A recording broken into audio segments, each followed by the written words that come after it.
வணக்கம். நான் டாக்டர் தீபா லாலன். இன்னைக்கு நம்ம என்ன டாபிக் பத்தி டிஸ்கஸ் பண்ண போறோம் அப்படின்னா, நெறைய பேர் பாருங்க, நான் இப்ப ரொம்ப இளம் வயசு, படிக்கிற வயசுல இருக்கேன். பள்ளி பருவத்துல இருக்கேன். எனக்கு நல்ல படிப்பு ஏறணும். அதே மாதிரி நல்ல படிப்பு படிச்சு முடிச்ச பின்னாடி, நல்ல பார்த்தீங்கன்னா, வேலை அப்படின்றது கிடைக்கணும். அதுக்கப்புறம் ஓரளவுக்கு சுமாரான வேலை செய்றேன். இல்ல நல்ல வேலையே செய்றேன். இப்ப நல்ல வேலையும் செய்றேன். கை நிறைய சம்பாதிக்கிறேன். காலகாலத்துல வரன் அப்படின்றது கூடி வரணும். குழந்தை குட்டி டக்குன்னு பார்த்தீங்கன்னா நிக்கணும். ரொம்ப நாள் குழந்தை இல்லாம கஷ்டப்படுறது கூடாது. அது மட்டும் இல்லாம வாழும் வாழ்க்கை, வாழும் காலகட்டத்தில பிரச்சனை இல்லாம வாழணும் அப்படின்ற மாதிரியும் இருக்கு. அதே மாதிரி பாருங்க, எங்க வீட்ல இந்த வசதி வாய்ப்புக்கு பஞ்சமே இருக்கக்கூடாது. இப்படி கேட்காதவங்க யாராவது இருக்காங்களா? இல்ல இல்லையா? எல்லாருக்கும் பார்த்தீங்கன்னா, இந்த ஆசை அப்படின்றது ஒரு சாதாரணமான ஆசையா தான் இருக்கு.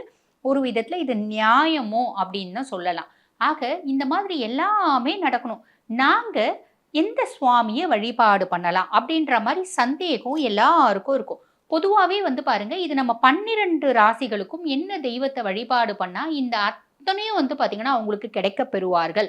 அப்படின்றது நம்ம இந்த பதிவுல பார்க்கலாம்.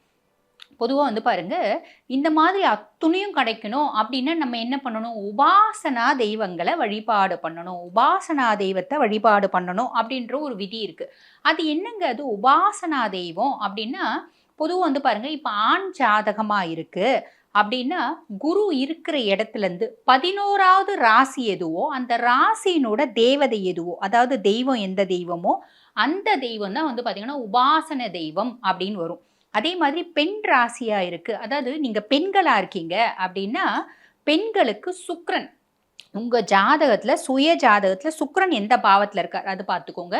சுக்கிரன் இருக்கும் இடத்திலிருந்து 11வது இடம் எந்த ராசி வருதோ, அந்த ராசியினோட தெய்வம் தான் பார்த்தீங்கன்னா, உபாசனை தெய்வம், உபாசனா தெய்வம் அப்படின்னு சொல்றது உண்டு. இந்த உபாசனா தெய்வத்த, உபாசனை பண்ணக்கூடிய தெய்வத்த நம்ம கால பிடிக்கும்போது, அவங்கள நம்ம வழிபாடு பண்றோம் அப்படின்னும் போது பார்த்தீங்கன்னா, நம்மளுக்கு வாழ்க்கையில என்னென்னலாம் எந்தெந்த காலகட்டத்தில தேவையோ அத்துணையும் கிடைக்கப்பெறும் அப்படின்றதுல எள்ளளவும் ஐயம் இல்ல அப்படின்னு சொல்லலாம். ஆக இந்த பதிவுல ஒவ்வொரு ராசிக்கும் என்னென்ன தெய்வங்கள் உபாசனை தெய்வங்களா வராங்க அப்படின்றத நம்ம பார்க்கலாங்க.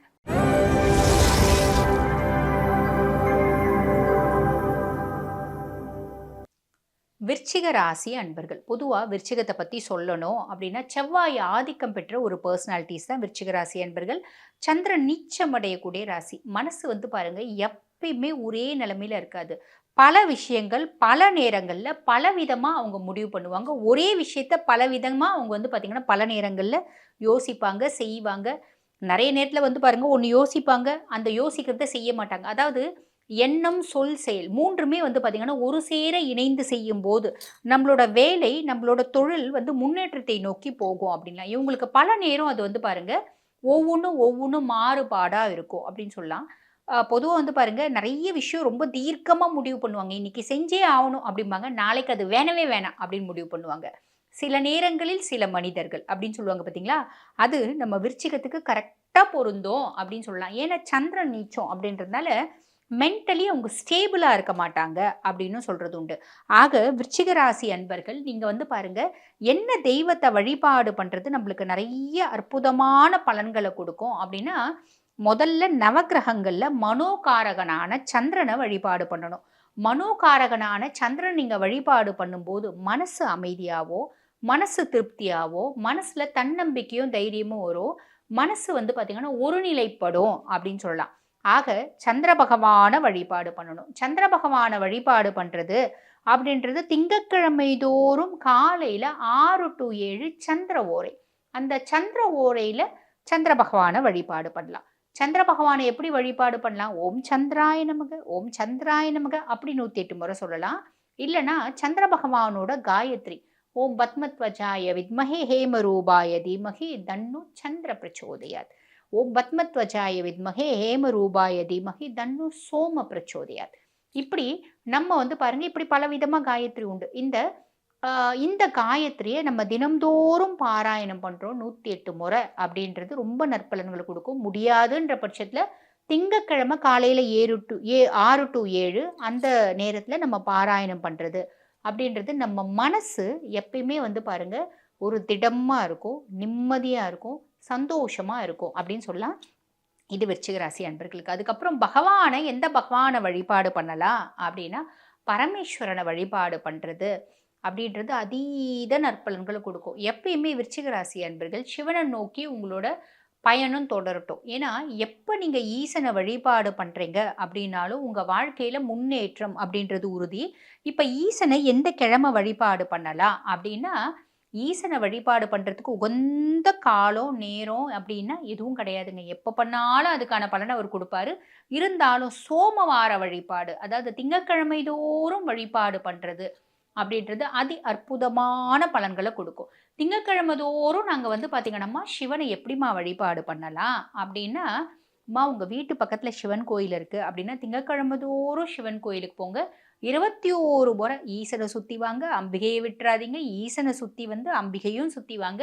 சின்ன கோயில் தான்மா, ஈசனும் அம்பிகையும் ஒரு சேர இருக்காங்க அப்படின்னும்போது, ஈசனையும் அதாவது அகிலலோக ஐயனையும், அகிலலோக அன்னையும் ஒரு சேர 21 முறை சுத்தி வந்து நமஸ்காரம் பண்ணிட்டு வாங்க. அது மட்டுமே போதுமானது. பரமேஸ்வரனை பொறுத்தவரைக்கும் எளியவருக்கு எளியவன், அடியவனுக்கு அடியவன், அடியாருக்கும் அடியவன் யாரு அப்படின்னா எம்பெருமான் ஈசன். ஆக பரமேஸ்வரனை வழிபாடு பண்றது ரொம்ப சுலபமான விஷயமா. நான் குளிக்கவே இல்லம்மா, எனக்கு ஈசன் மேல உண்மையான பக்தி இருக்குமா, நான் கும்பிடலாம். ஆக எந்த கணக்கும் கிடையாது, எந்த கணக்கும் கிடையாது. உனக்கு உண்மையான பக்தி ஒண்ணு இருந்தா போதுமானது. அதுக்கு உதாரணம் கண்ணப்பன். கண்ணப்பன் வந்து பார்த்தீங்கன்னா, கடவுள் அப்படின்னு காமிச்சு குடுக்குறாங்க. கடவுள்னு அந்த குழந்தைக்கு தெரிஞ்ச உடனே, அது விட்ட குறை, தொட்ட குறை. பூர்வ ஜென்மத்தில அர்ஜுனனா பொறந்தவன் தான் அடுத்த ஜென்மத்தில ஒரு வேடுவ குலத்தில கண்ணப்பனா பொறக்குறான். கண்ணப்பனா பொறந்து அர்ஜுனன் ஈசனை நோக்கி வேண்டி பாசுபதாஸ்திரம் வாங்கினவன். நம்ம எல்லாருக்கும் தெரியும். சிவபுராணத்தில அர்ஜுனன் ஈசனை நோக்கி தவம் இருந்து வேண்டி பாசுபதாஸ்திரம் வாங்குனத ஒரு அருமையான, சுவாரஸ்யமான கதையா சொல்லியிருப்பாங்க. அது இனி வரும் பதிவுல நான் சொல்றேன். ஆக இந்த குழந்தை என்ன பண்ணுது? வேடுவ குலத்துல பொறக்குது. இது சாமி அப்படின்னும்போது, சாமிக்கு அபிஷேகம் பண்ணமே வாயில தண்ணி எடுத்துட்டு வந்து சிவலிங்கத்து மேல உமிழுது. நம்ம வந்து வாயில தண்ணிய ஊத்தி அபிஷேகம் பண்ணுது. அதுக்கு எச்சில்னு தெரியல. மண்டையில பூவ சொருகின்னு வந்து சிவலிங்கத்து மேல சாத்துது. ஈசனுக்கு சாப்பிடறதுக்கு குடுக்கணுமே, என்ன பண்றது? பன்னிக்கறிய கொண்டு வந்து ஈசன் முன்னாடி வைக்குது. அதுக்கப்புறம் ஈசன் அந்த குழந்தைய ஆட்கொண்டது நம்ம எல்லாருக்கும் தெரியும். ஆக இவங்களுக்கு வந்து பார்த்தீங்கன்னா, அதாவது விருச்சிக ராசி அன்பர்கள் சிவ வழிபாடு அதீத உத்தமமான பலன்கள குடுக்கும். சிவனை இப்படிதான் கும்பிடணும் அப்படின்றது எப்படியும் கிடையாது. எப்படி வேணா கும்பிடு. மனசுல உண்மையான அருள் இருந்தா போதும். அதுக்கு அந்த உண்மையான அன்புக்கு எடுத்துக்காட்டு தான் அந்த கண்ணப்பன பத்தி நான் சொன்னேன். முழுசும் சொல்லல. ஏன்னா பதிவு ரொம்ப பெருசா போயிடும் அப்படின்றதுனால. சரி, உங்களோட உபாசன தெய்வம் எது அப்படின்னா, திருப்பதியில இருக்க அலமேலு மங்காபுரம். அதாவது திருப்பதி கீழ இருக்க அலமேலு மங்காபுரத்துல இருக்க பத்மாவதி தாயார வழிபாடு பண்றது அப்படின்றது வந்து பார்த்தீங்கன்னா, விருச்சிக ராசி அன்பர்களுக்கு நல்ல ஒரு ஒரு வழிபாடா இருக்கும். ஏன்னா, அலமேலு மங்காபுரத்துல இருக்க பத்மாவதி தாயார பத்தி சொல்லணும் அப்படின்னா, நம்ம எல்லாருக்கும் தெரியும்.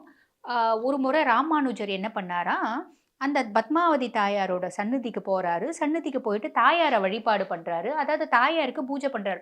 பூஜை பண்ணும்போது, தாயாரோட பூஜையில வந்து பார்த்தீங்கன்னா, நெறைய குறைகள், நெறைய வந்து பராமரிப்பு இல்ல அப்படின்னு அவரு மனசு குமுறுறாரு, மனசு வெதும்புறாரு, வருத்தப்படுறாரு. உண்மையாவே வந்து பார்த்தீங்கன்னா, பொதுவாவே இப்போ ஒரு உதாரணத்துக்கு சொல்றேன் அப்படின்னா, இப்ப சிவனடியார்களுக்கு சிவன வந்து நல்லா பராமரிப்பு பண்ணல அப்படின்னா, அவன் கடவுள். அவனுக்கு போய் யார் பராமரிப்பு பண்றது? அவனுக்கு தெரியாதா? அப்படின்னு தோணாது. ஐய்யய்யோ! என்னோட ஈசனை யாருமே பார்க்க மாட்டேங்கிறாங்களே! இப்படி நல்லா வந்து அவருக்கு வந்து நல்ல ஆடை வந்து போட மாட்டேன்றாங்களே! அவர நல்ல அலங்காரமா வச்சுட்டுருக்க மாட்டாங்களே!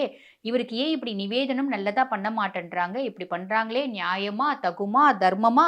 இப்படி பலவிதமான உள்ள குமுறல்கள் வரவும் தான் செய்யும். அவரு கடவுள் அப்படின்றதே நம்மளுக்கு தோணாது. நம்ம வீட்ல நம்ம குழந்தைக்கு எதுவும் நம்மளுக்கு குடுக்கல அப்படின்னும்போது நம்ம மனசு எப்படி பதைக்கும்? ஒரு தாய் குழந்தைக்கு சாப்பாடு கிடைக்காத போது எப்படி மனசு குமுறுவா? மனசு பதைப்பா, மனசு வருத்தப்படுவா. அந்த மாதிரி ஒரு வருத்தம், குமுறல், ஆதங்கம், கஷ்டம், துக்கம் எல்லாம் வரும். அந்த மாரி ராமானுஜருக்கு வந்து பார்த்தீங்கன்னா, இந்த பத்மாவதி தாயார பத்தி பார்க்கும்போது வந்துச்சாம். உடனே என்ன பண்றாரு, அங்க இருக்க சேவையில இருக்க அத்தன பேரையும் வந்து, நான் வந்து வேலைய விட்டு தூக்கணும் அப்படின்னு ஒரு உத்தரவு போடுறாரு, அந்த நிர்வாகத்துக்கு. உத்தரவு போடும்போது, தாயார் பத்மாவதி தாயார் ஸ்வயம் கனவுல வராளாம். கனவுல வந்து என்ன சொல்றாளாம், "இவ்ளோ நாளா அவன் என் கைங்கரியம் பண்ணிட்டு இருந்தான். அவன போய் தூக்கலாமா? ராமானுஜா வேணாம் மகனே" அப்படின்னு சொல்றாளாம். ஆக பத்மாவதி தாயாரை பத்தி சொல்லணும் அப்படின்னா கருசனம், கருணை, தயால மனம், தாயுள்ளம் இதெல்லாம் அம்பிகை. அதாவது பொதுவா வந்து பாருங்க, இந்த தாயுள்ளம் அப்படின்னாலே நம்ம அம்பிகையை தான் சொல்லுவோம். ஏன்னா அகிலலோக அன்னை அப்படின்றதுனால. மகாலட்சுமி தாயாரும் வந்து பார்த்தீங்கன்னா, அதே மாரி தான். அகிலலோக அன்னைக்கு, அம்பிகைக்கு எந்த அளவுக்கு கரிசனம் இருக்கோ, அதே மாதிரி முப்பெருந்தேவியர்கள் 3 பேருக்குமே அந்த அம்பிகையினோட கரிசனம் அப்படின்றது இருக்க தான் செய்யும். ஆக இது சொல்றாரு. அதுக்கப்புறம் வந்து பார்த்தீங்கன்னா, தாயாரே சொல்லிட்ட பின்னாடி ராமானுஜர் வந்து மாட்டேன்னு சொல்லுவாரா என்ன? சரிம்மா அப்படின்னு சொல்லிடுறாரு. ஆக அந்த பத்மாவதி தாயார நீங்க வழிபாடு பண்றீங்க அப்படின்னும்போது, உங்களோட உபாசனை தெய்வம் அவளா தான் வரா. அவள வழிபாடு பண்றீங்க அப்படின்னும்போது, தாயுள்ளம் கொண்டு உங்களை கடைசி வரைக்கும் காத்து ரட்சிப்பாள் என்பதில் எள்ளளவும் ஐயமில்லை. விருச்சிக ராசி அன்பர்கள் மகாலட்சுமி தாயார், அதாவது பத்மாவதிய வழிபாடு பண்ணும்போது, அத்துணையும் என்னென்ன வயசுல என்னென்ன தேவை? படிப்பு, வேலை, நல்ல உத்தியோகம், நல்ல சந்தோஷமான மன வாழ்க்கை. அதே மாதிரி குடும்பத்துல நல்ல நிம்மதி, ஒரு வசதி, வாய்ப்பு, அந்தஸ்து அத்துணையும் தேடி வரும். அப்படின்றதுல எள்ளளவும் சந்தேகம் இல்லை. வாழ்த்துக்கள்.